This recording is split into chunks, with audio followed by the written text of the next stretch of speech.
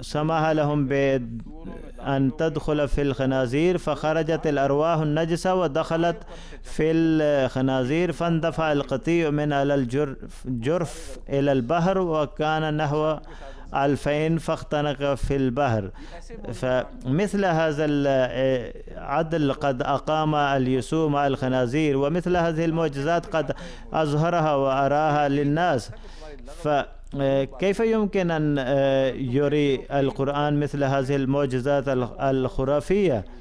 فكان البيان القرآني يتسم بالحقيقة بأن الأنبياء السابقين قد أروا ما المعجزات التي أنتم تتوقعون منهم، وبحسب قولكم فمع ذلك لم تؤمنوا بهم، فكيف يمكن أن تؤمنوا بما يقدمه القرآن الكريم؟